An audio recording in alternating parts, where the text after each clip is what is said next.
Hey, everybody, what's going on? It's your girl, No Mercy here. It is Tuesday night, so you already know what time it is.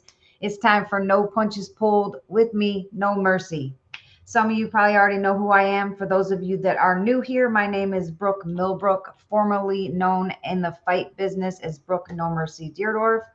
I am a retired professional boxer. I held the WBC lightweight title until I retired, and I was inducted into the International Women's Boxing Hall of Fame in 2022. I have been through some good, some bad, and of course, a lot of BS in the sport of women's boxing. This is my platform where we talk the talk and walk the walk. We're going to bring out the truth in women's boxing. We'll hear from pioneers of the sport, past boxers, current boxers, even future boxers. We'll be getting down and dirty, speaking the truth of what takes place in women's boxing. You don't want to miss a single episode, so please make sure that you like, subscribe, and share so you don't miss any Tuesday night here with me. But today, guys, today we have a very, very special guest in the house. We have the extraordinary boxing sensation, Deirdre Dangerous Gogarty. We will discover her inspiring journey as she battled against the Irish Boxing Union's resistance to women's professional boxing in her homeland of Ireland and ultimately forging her path to the UK and USA. We will dive into the intense showdowns that defined her career, including the unforgettable clash with another legend, Laura Serrano, which cemented her reputation as one of the fiercest competitors of her era and of all time. Let's not leave that out there. We will witness the historic bout that revitalized women's boxing as she faced the legendary Christy Martin at the MGM Grand Garden on the undercard of a Mike Tyson card, leaving an incredible mark on the sport of women's boxing. We'll relive that moment that everybody knows where she landed that powerful punch, splattering Martin's nose with blood and claiming the title with her and Martin as fight of the night, outshining the main event with Frank Bruno and Mike Tyson. Prepare to be inspired by her trailblazing legacy, recognizing with her induction into the International Women's Boxing Hall of Fame as well in 2015. Get ready, y'all. Get ready. This is going to be a great one. Help me welcome Deirdre Dangerous Gogarty to the show. Deirdre, how are you? It's such a pleasure and an honor to have you on the show to share your story with the world. I appreciate you rearranging your schedule to be able to join me. How are you? Oh, I'm doing great, Brooke. Thank you for having me. I appreciate it. Yes, I am super excited to hear your journey. And it's just an honor to have you here with us. Let's start by going back to the beginning. If you could just tell us a little bit about your childhood and what led you to boxing. Well, that's kind of interesting because I started to just fall in love with boxing, and I don't really know where it came from. I didn't know anybody that even liked boxing. There was no boxing tradition in my family at all. So I had no real kind of door to go through from my home life to the boxing life. I just kind of had to figure it out on my own. I didn't know anybody that liked boxing at all. So it just seems to be something I was born with. Okay, yeah, sometimes it's just in your blood. So I tell people it's just Yeah. you're born with it. Um, Tell us about the first time that you stepped into a boxing gym. What was your experience? Did you, I'm sure, like most of us, have trouble with trainers, other fighters taking you seriously being a female in the sport? Well, it took me a long time to actually get into a gym. Ball. It took me a long time to just courage to even approach a gym because just women weren't even allowed in the gym back then because we were kind of considered a nuisance, not because of the worry that we'd want to box, but it was the worry that we'd want to be boy looking for boyfriends in the gym. So we were kind of considered a nuisance. So just approaching a gym was very, very difficult, and it took a lot of courage just to even talk to the trainer. But finally, I chatted him up one day, and I think he was so curious about me and kind of wanted to kind of see what was going on with this girl, a daughter of a dentist, asking all these questions about boxing. So he said, "Not that much, you can come watch the lads train." So I went and watched them train, and I just kept coming back and coming back. So finally he said I could train myself. Okay, you could train yourself. Well, I mean, that's one step into the gym, I guess. You got to start somewhere. Yeah, definitely. And it was all little dreams, one at a time. You know, my first dream was to even get to talk to a genuine boxing person all about boxing. Yeah. And my next dream was to actually be in a real boxing gym watching boxers train. And then the next dream was to actually train myself. So it was all a succession of little dreams. Yeah, absolutely. Baby steps, definitely baby steps. So, what motivated you then to pursue an actual career in boxing despite the challenges and the resistance you had to face to women in the sport? Well, I mean, it was the only thing in my life I was really, truly passionate. I was just extremely driven, and I just had this vision. I had watched my fellow Irishman, Barry McGuigan, lift the world title, and I wanted to be a world champion just like him, and I didn't see why I should not get that chance. So I just kept Absolutely. working, and I felt like if I worked hard enough and got skillful enough and brought dignity to the sport, that surely they'll let me fight. Absolutely. Yeah, totally agree. I mean, we all have the same hopes and dreams, male or female. And like I tell everybody, it doesn't matter what your dream is, you can do anything if you just don't give up. You just got to keep fighting for it. Absolutely. Yeah. Can you share your experience of fighting against the Irish Boxing Union's refusal to sanction women's professional boxing before you ended up leaving Ireland? Well, that was just terribly frustrating.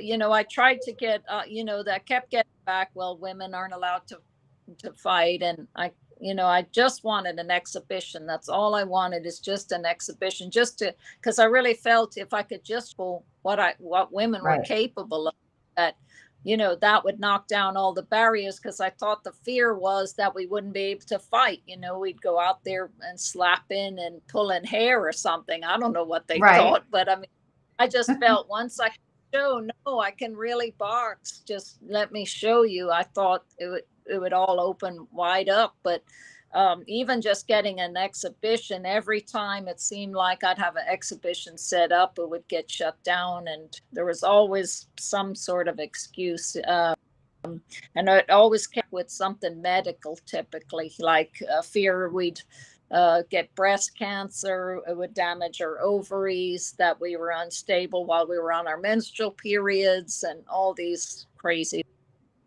things. Yeah, anything they could come up with to say no. Any excuse, really. Well, how did that experience Mm-hmm. shape your determination and your resilience to keep going and not give up? Well, I mean, I just felt I had no choice. I knew that when boxing had been licensed in the since the 70s, so I just felt the only place to go was America. And I had looked into Europe and other countries, because it did seem like a little bit was happening in France and Italy and some other places, but it just didn't seem to come together. And it just seemed the most sensible thing would be to go to the States. Yeah. Which at that point you did end up relocating to Louisiana eventually.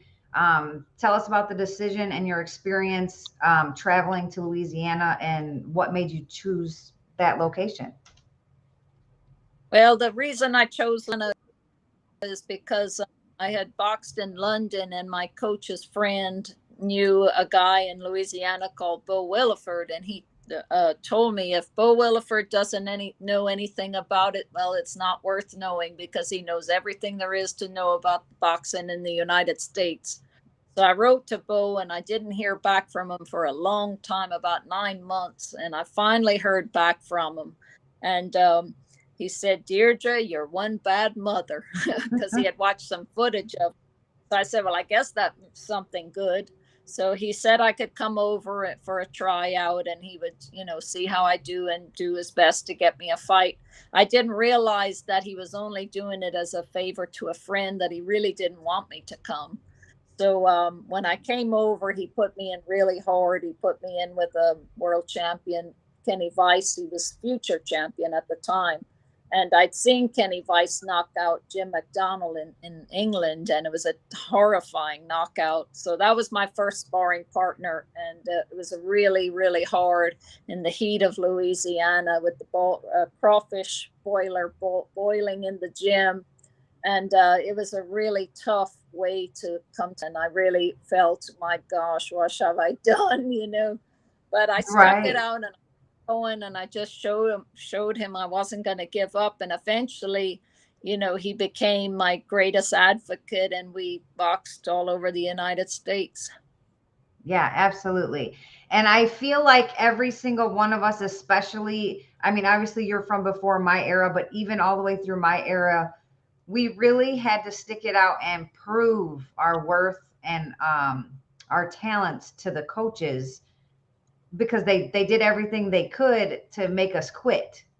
They just wanted to deter us from doing it. So they tried everything to get you to just give up and quit and not come back. And you really had to earn their respect. And once you earn the respect, then it was kind of like, cake from there. But it took a lot of work for all of us, I think, especially back in the day, to get that respect, for them to actually take us seriously and really put time and effort into us, and not just allow us to be in the gym's presence. Right, absolutely. In April of 1995 was the first big fight that I can remember with you, and that was the fight between you and Laura Serrano on an all-female card staged by the WIBF at the Aladdin Hotel and Casino in Vegas. It's regarded as a defining moment in your career for sure. Could you walk us through that match and the impact that it had on your reputation as one of the toughest fighters of all time? Yeah, well, that was a match against a great fighter, and it's probably the most painful loss of my career, and painful because my coach threw in the towel in the 7th round. And but up to that point, it was a great fight. I mean, it really was, and it was close. I really boxed well early in the fight. I was always a very good starter. In fact, I don't think I've ever lost a first round against anybody. But Laura just kept coming with the pressure, and I got sucked into getting into her fight, and I wanted to beat her at her own game, and she beat me at her game. Yeah. So, but it was a great fight, and I think, unfortunately, it's just a fight that doesn't get much recognition. In fact, I think you're one of the few interviewers that have ever asked me about that fight, which always amazes. That's a shame, because fight. that fight, I mean, you were like, I mean, that was a changing point in your career, I think, where it showed that you were truly a phenomenal fighter. And who knows what had happened had the fight not been stopped. I mean, it was a very close, competitive fight. Yeah, it was a great fight, and it certainly showed, and the whole card was terrific. Actually, it was a brilliant card, and it just showed what women were really capable of. And absolutely, it was kind of the beginning of the really greatness of the late 90s, the last half of the 90s, when women were really coming out and really looking strong, and some amazing champions on that card. Yeah, absolutely. And if I remember right, you never did get a rematch with her, right? No, I never fought again. Yeah, that would have been like the ideal rematch, I think, definitely for you. We never came together. Yeah.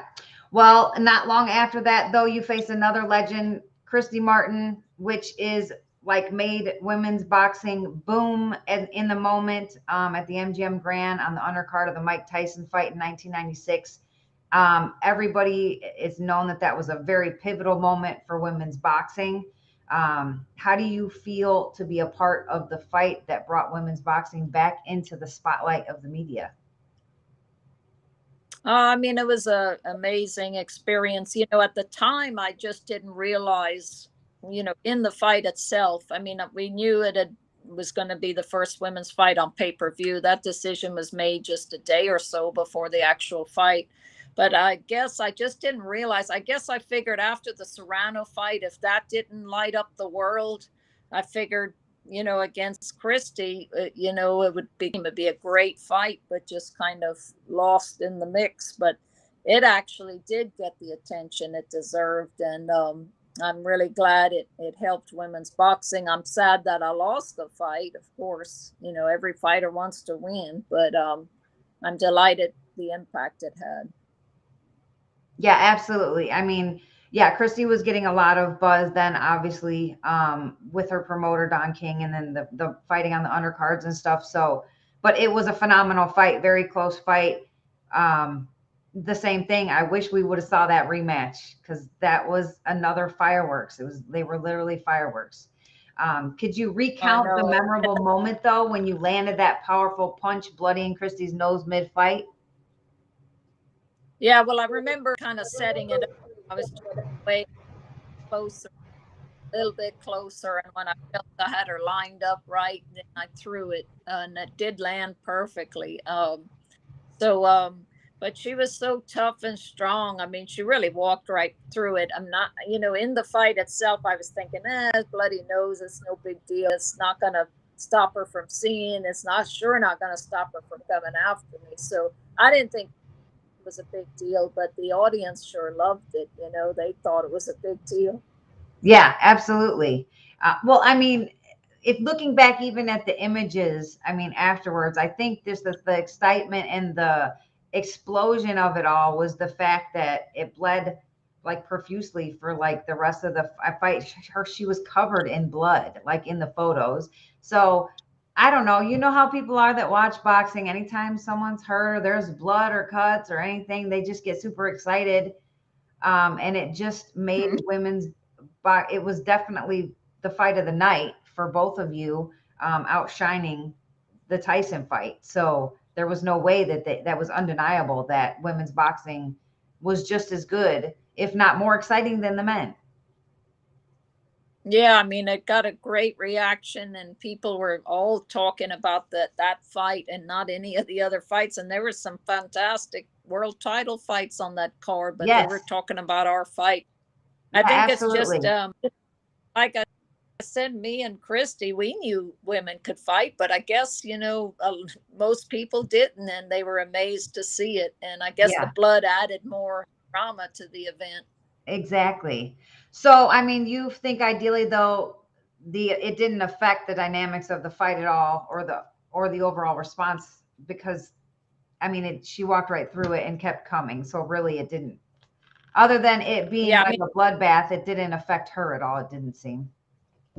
it probably affected her breathing, but I mean, as far as the judges or anything, they wouldn't be you know, they wouldn't be swayed by that at all. Yeah, So, absolutely. you know, Well, I just, know that. just look. Um, Go ahead. I mean to cut you off. No, no, I just said it just looked cool. That's all. Yeah, it did. It definitely did. It definitely did. And it was just, I don't know. It was just explosions, fireworks. I mean, and it was a very, very pivotal turning point for women's boxing. It made a huge difference. And without that fight, who knows if women's boxing would be, without you and Christy in that fight, who knows if we'd even be where we are today. So that was huge for us back then. Many female Yeah, thank boxers, though, I know who were active in the late 90s and early 2000s, like we were talking, including Layla Ali and so many others, have personally said they were originally inspired to try boxing after seeing your fight with Christy Martin. In that sense, you delivered the bloody nose that helped launch the boxing careers of dozens of other fighters.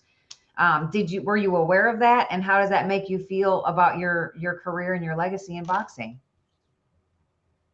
Yeah, I mean, I've heard that over the years from various different female fighters. So it feels great, you know, that many were inspired by it. And I always felt, I always had a big vision for women's boxing. You know, I knew one day be topping cards, and I knew the quality would come up, and I'm just glad, to have helped other women realize there is an opportunity to do this. I knew there was lots of good fighters out there. They just needed a chance to do it.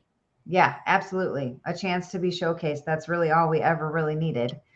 Um, In 1997, though, you finally got we're going to call it an even matched fight with another great, though, one that you had been wanting for a while with Bonnie Canino for the WIBF featherweight title. You did win that a 10-round decision, becoming the WIBF featherweight champion. Tell us how important winning that belt was for you and how it felt to be officially called a true champion. Well, I mean, the belt was everything. I'd been through a lot. I'd lost to Christy, I'd lost to Laura, I'd lost to Marianne Almagar, and I'd lost to Stacy Prestige. So, I mean, all these losses had a big impact on me. And this was my third attempt at a world title, and I really was going in with the mindset, if I don't win this, that's it, I'm done. I mean, I just felt like I blew it against Laura, and I blew it against Christy. We're very hard on ourselves as fighters. Absolutely. It's winning is everything. Or how you losing is just failure. So I absolutely have the title, because I mean, I gave everything up, leaving my homeland, my family, my friends, all my relationships behind, to sacrifice everything to be a fighter. I was still working a full-time job doing all this as well. And so winning the world title, I mean, that was the affirmation of everything I had done.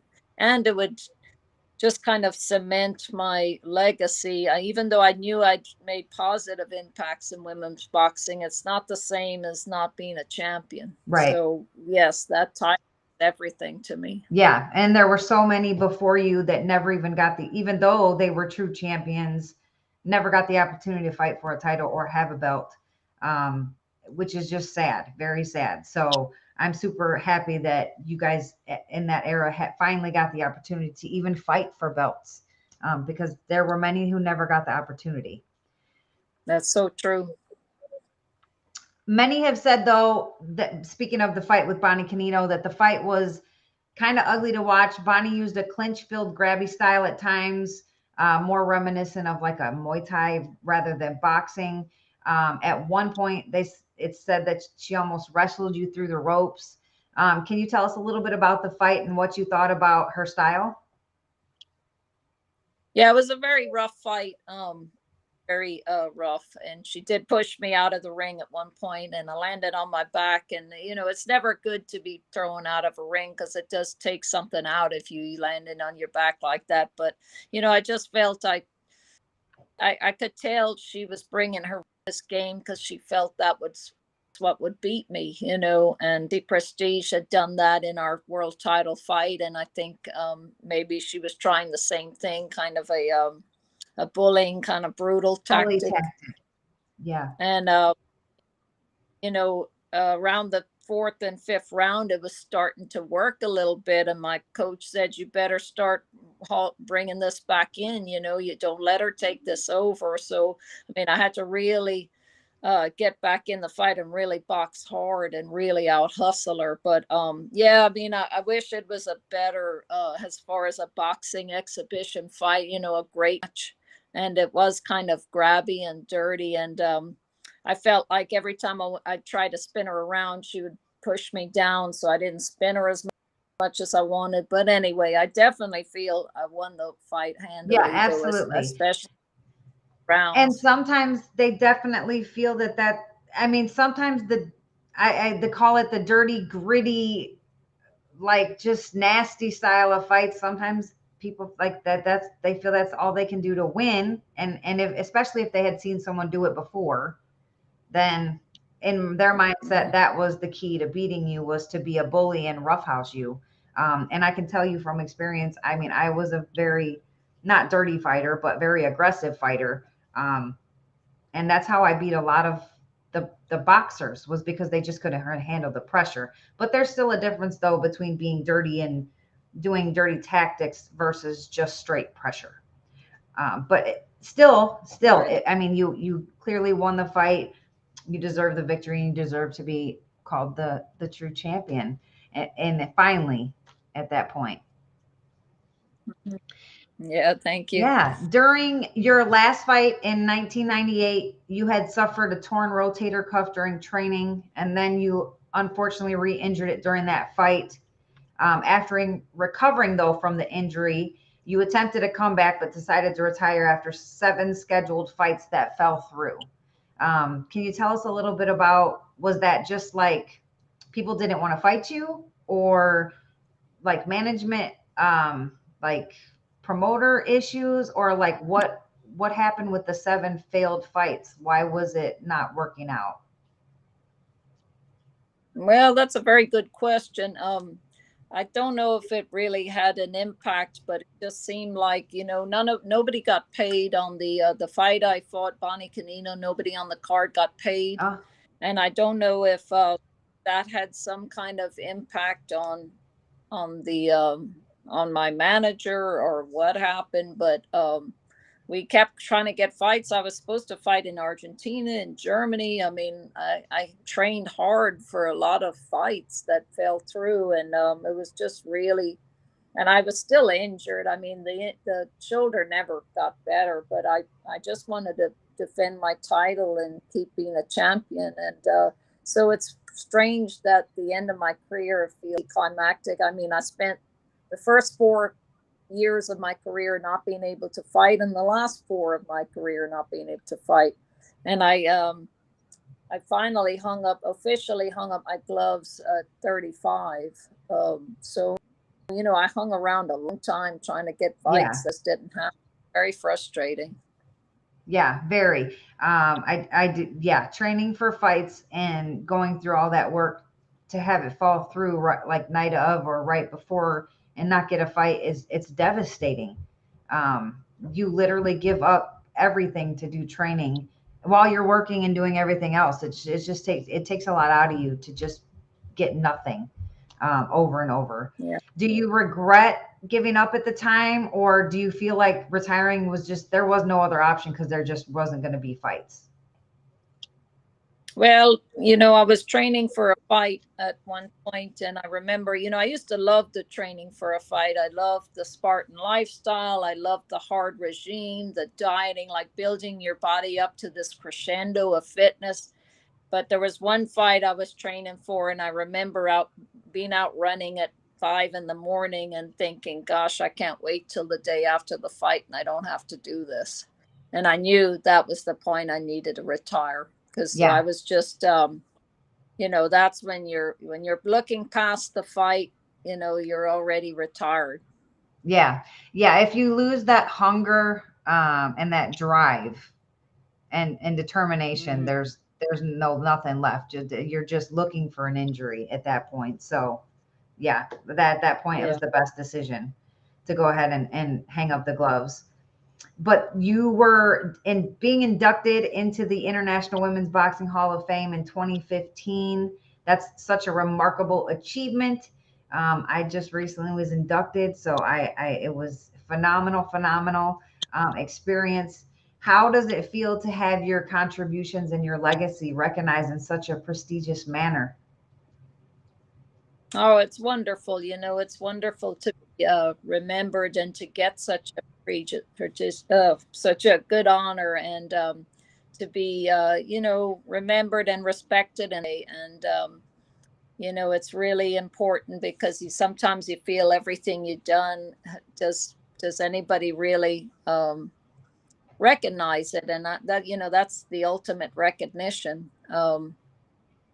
Yeah, other than campaign to erect a statue of me in my hometown in Drogheda, Ireland. I mean, that would be definitely another ultimate recognition. So it's really wonderful and very prestigious. Yeah, absolutely. I know. Yeah, and I think that that's in the works for you, hopefully. But I tried to get in my hometown. I wanted to get even. I tried talking to like the committee and all of them, even to get like a bench or something at the park. like with my info put on it. It didn't even have to be like a statue or anything. And I can still get it, but I have to purchase it. And I just don't have the funds to purchase it right now. So maybe I'll start saving for it, and maybe eventually before my time is over on this earth, we'll get something put in my hometown. This is a really small hometown. Nothing like big or anything, but just something to just like leave that stamp in my hometown. Not that people there don't know me because it's a small town, but still, just the thought of it is special. So I totally Yeah. understand the statue. That would be amazing. Yeah. All of us female, especially female boxers, have faced a lot of BS in the sport, things that we just shouldn't have to go through. We shouldn't have to deal with at all. I know you kind of mentioned some things with trainers and stuff. Can you tell us about some like the worst experiences that you had to go through back in your time as a female fighter that you just shouldn't have had to deal with? Gosh, well, there's a lot. But I think I remember mostly what was really hard was they made us do this pelvic exam before all our fights. And the trouble with the pelvic exam is it cost more than what I'd get paid for the fight. So, I mean, I'd be in debt. I remember they would cost $400 to $500, and I might only be getting paid $200 or $300. So it was Right. costing me money to, and that was very difficult, especially, I was working a full-time job, getting paid minimum wage. And, the struggle just financially was extremely hard. So that was really tough, but there's lots of other tough things too. But that. Yeah, there's so many things. I've talked about several of mine as at some point or another since I started out the show. I think eventually I'll probably get through a lot of them, but there's just so many things that I try to tell people, especially like the newer fighters, like things to watch out for, little things here and there that are said or done in a certain way that it's just not okay. And I think it's getting better, but it'll never be gone. We have to deal with so much more, I feel. Yeah. Yeah. What are some of your female role models in boxing? Did you have any females that you looked up to or that were role models for you? Well, that's a very good question. Well, just because I was one of the first to come along in my time, all my role models were male. Yeah. So I love Harry McGuigan, of course, was my Irish hero, and I loved Sugar Ray Leonard. And the first one I watched was Jack Dempsey. So unfortunately, the best female role models were probably the tennis players, to be quite honest. Yeah. That's the great female athletes we got to see back in that Yeah, day. absolutely. So Yeah, it's females in any sport was hard to come by. yeah, absolutely. So they were ahead of their time in a way. Absolutely.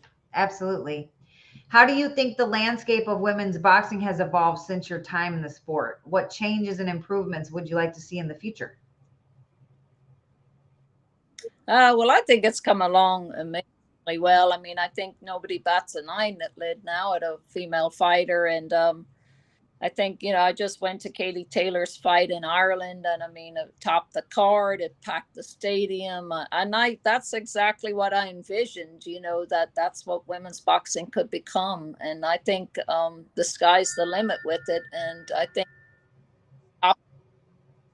it keeps building on itself and building on itself. And I think it's just going to keep growing and growing, getting better and better. Absolutely. I was going to ask you, but since you brought up Katie Taylor, I was going to ask you about that anyways.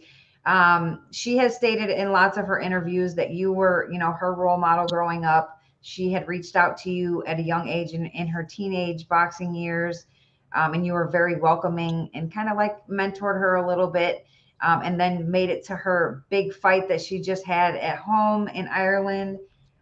Can you tell us a little bit about Katie Taylor? I've always wanted to have her on the show since I started. I've reached out to Eddie Hearn. I've sent emails. I've sent her messages. Hopefully one of these days I'll be able to connect with her and bring her on the show. I would love to have her on the show as well. But can you tell us a little bit about your relationship with Katie and what it was like seeing that such a big fight headlining a major card in Ireland.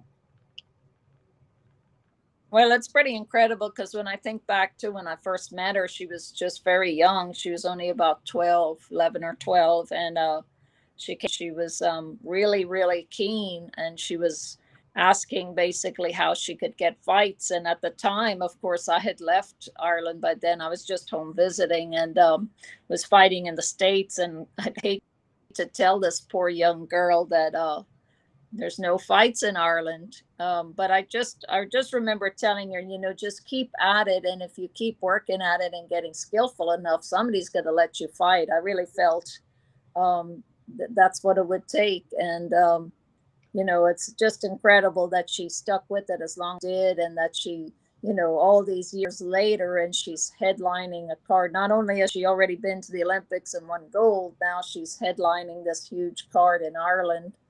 And that was that little girl I took those years ago. So, and I know what she has laid out, someone else is going to build on that even. It's just amazing. It is. It really is. And I've been watching amazing. Katie since. It is. It's totally amazing. I've been watching her since the Olympics, her Olympic days. And I've always thought she is a tremendous fighter. And I knew at that time she will definitely go down as one of the greatest females of all time. For sure, hands down, no questions asked. I was a little bit upset about the last fight, the one that you were at. I thought for sure, hands down, she would have that fight, no problem.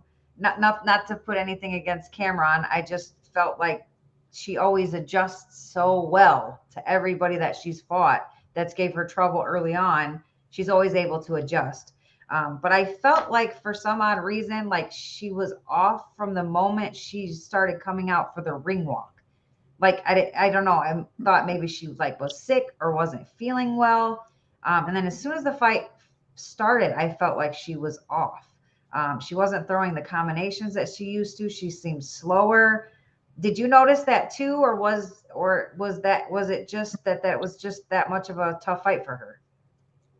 Yeah, I mean, I kind of felt her timing wasn't there, and I thought she got off with some beautiful combinations, but they were just a little too late. She was kind of responding more to Cameron rather than initiating the combinations herself.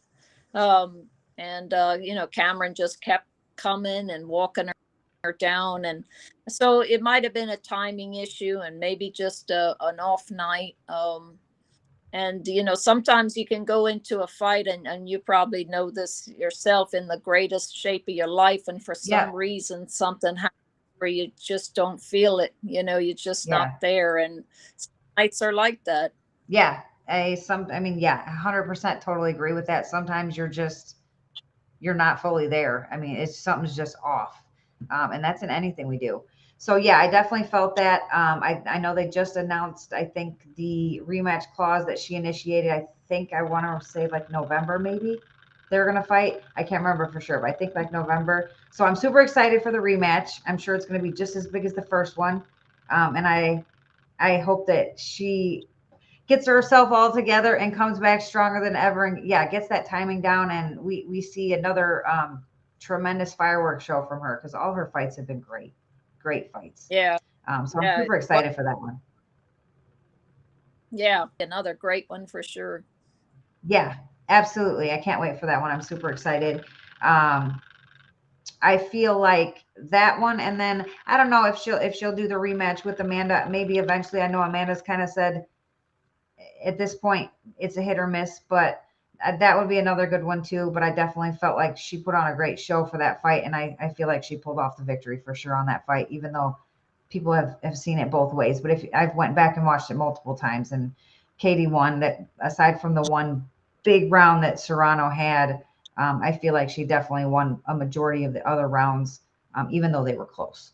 But it was a great fight. All her fights are great. So I'm super excited for that one. But back to you. Since retirement, though, you have become a trainer, I believe, at Raging Cajun Gym in Lafayette, Louisiana. Can you tell us a little bit about your experience with coaching? I coached for a long, long time. up till, in 2019, my coach Bo died, and we decided to shut the gym down, and then I moved away. So I'm not near any boxing clubs at the moment, but I coached for a long, long time. And the reason I did is because I knew I needed to fill the void of boxing myself. I didn't want to kind of get pulled back into fighting when I really wasn't at my best anymore. And it's easy to do. I mean, it's hard to walk away from something you've poured your whole life into. So I started coaching, and it was super rewarding and wonderful. And it wasn't just all the champions we produced. It was just good citizens, just, trying to guide young people into a better life, and mostly believing in themselves. That was the biggest thing. And the thing I enjoyed passing on more than anything was teaching people how to kind of make the most of their self and believe in their self. Yeah, absolutely.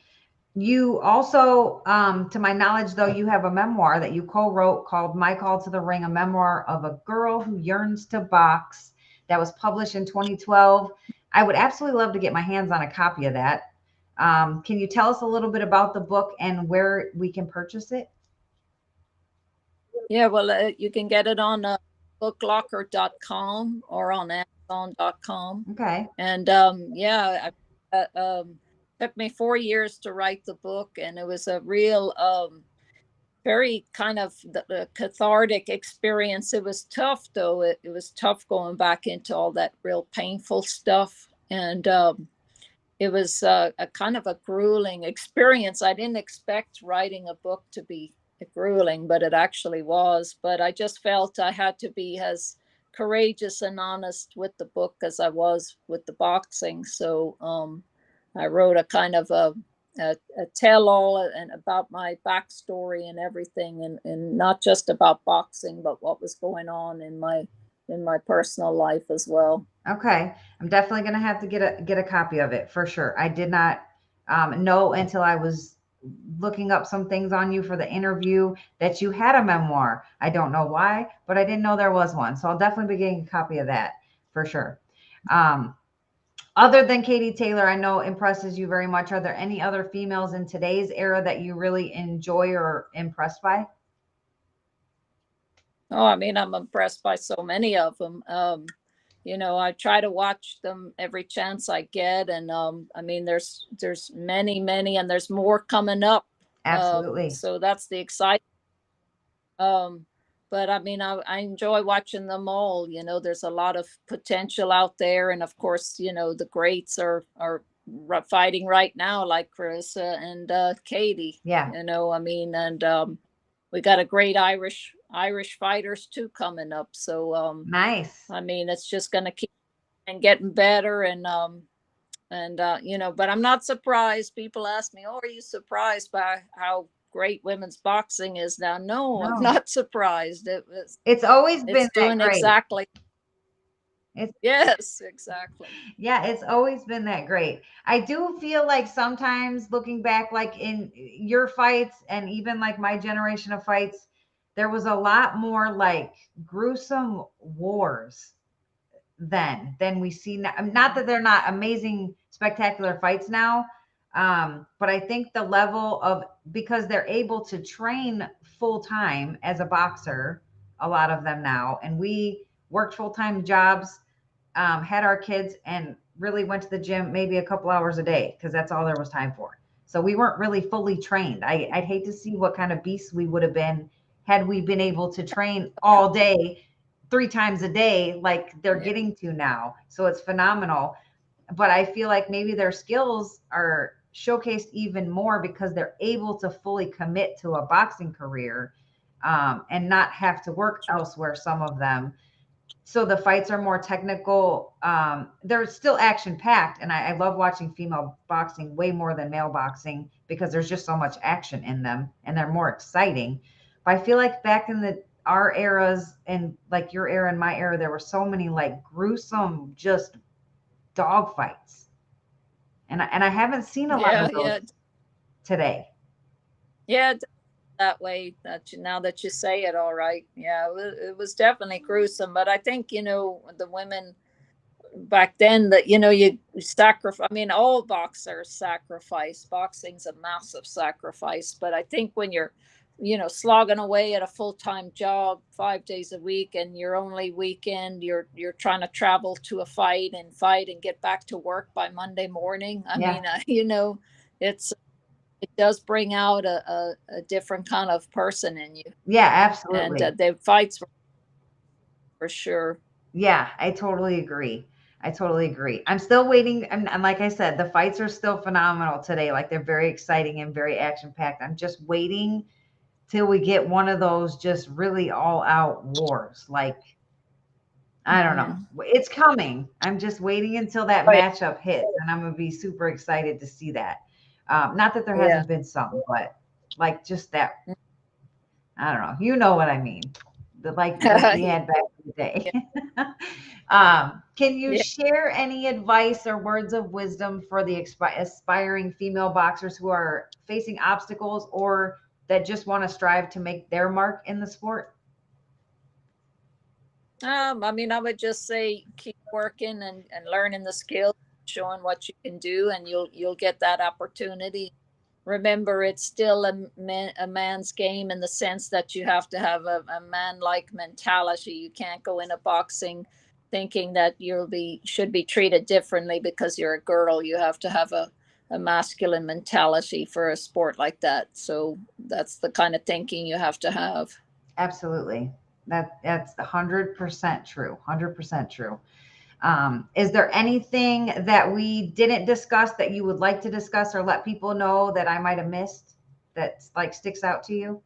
Uh, I mean, I can't think of anything at the moment because you asked a lot of really good questions. We covered a lot of ground, and no, I just want to tell people, I'm really grateful for the women boxers of today that are carrying what we did forward because, if we'd have done all that work and broke all that ground and they weren't doing it now, it would have been kind of wasted. It Yeah, would have, we'd kind of out and wouldn't have left something behind. So I'm just grateful that they're doing what they're doing and bringing it forward and bringing it to a higher platform that it deserves. absolutely. Yeah, I've always stated always in everything I do, if it wasn't for the eras like your era and everybody before putting that little brick in the road, like all the way up through and through and through, I mean, we had to just keep going. If it would have fell off, we would have never been anywhere. But all of us working together, generation after generation, continuing to push forward and build that path of bricks on that road to get it to where it was, to allow the Olympics for women, and to allow people to be able to be at the height of their careers today. It's phenomenal to see. And I've always said though, I it makes you want to come out of, I'm 42 now, so I'm past that time, I think. But for the last, I don't know, 5, 6 years that it's really starting to grow. I'm like, man, I would have just killed for one fight like that with that exposure and all of that and the pay. Not that all of them are making pay, but some of them are getting $1 million paydays, 3-figure paydays. I mean, the most I made was 4,000. So I can't, and that was for my WBC title. So I'm just amazed, and I'm like, man, it couldn't have been like 5 years earlier or 10 years earlier. I think I've been out of the game 10 years. But I'm super happy for everybody that it's our work, everybody, all of our work is paid off, and that it is got to the point where it is today. But without you and everybody before you and everybody after you, it wouldn't be there at all. So for those that pay tribute to the past boxers, I'm so humbled and grateful that they do. I feel like there are some that kind of forgot about the past, but a lot of them still pay tribute. Katie frequently talks about you from the past and people from the past, um, you know, building the way for them. So hopefully that continues generation after generation, um, because just like in the men's game, there is greatest of all time in every era. Like there's going to go down, and you're definitely going to go down forever and ever as one of the greatest of all time. Even though you feel like you didn't get all the wins you want, I feel the same way. We didn't get them all, But you're still one of the greatest to ever lace up the gloves for sure. Well, thank you. And congratulations on your Hall of Fame. That's Thank awesome. you. Yeah, it went by so fast. I said I'm still trying to soak it in. I'm still trying to soak it all in. I'll be at the inductions this year though. Sue invited me back for the anniversary as a special guest, so I'll be there again this year. Are you gonna make it for the anniversary? I'm not sure about that. I'll have to Okay. look into it. So I have an old son now, so he's my life now. Okay. Well, maybe we'll cross paths at the inductions. That would be phenomenal to meet you in person. If not, I'm just honored to have had the opportunity to speak with you tonight and you come on here and tell your story. Do tell everybody though where they can follow you on social media so they can stay connected and see what's going on with you.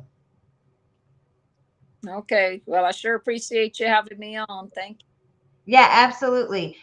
Do you have on social media, is it just your private page or do you have like a boxing page people could follow?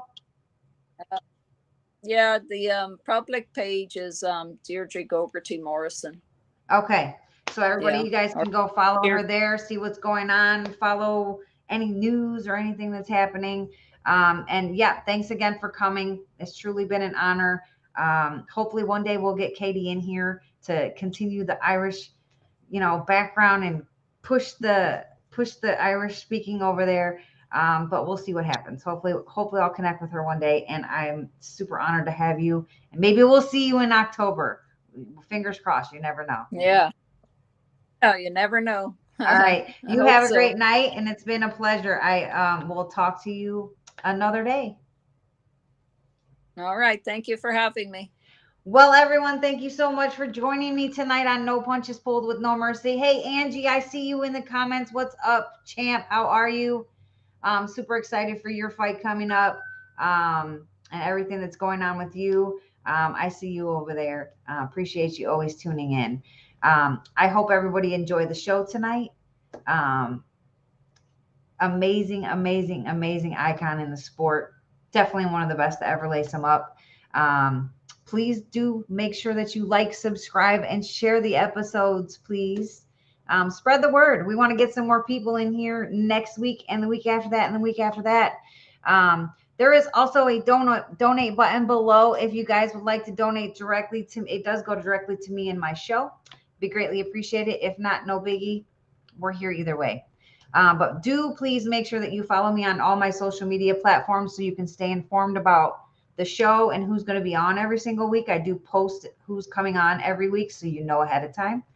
You can find me under, of course, my podcast page, No Punches Pulled with No Mercy, and then my public page, Brooke No Mercy Dierdorff #Millbrook.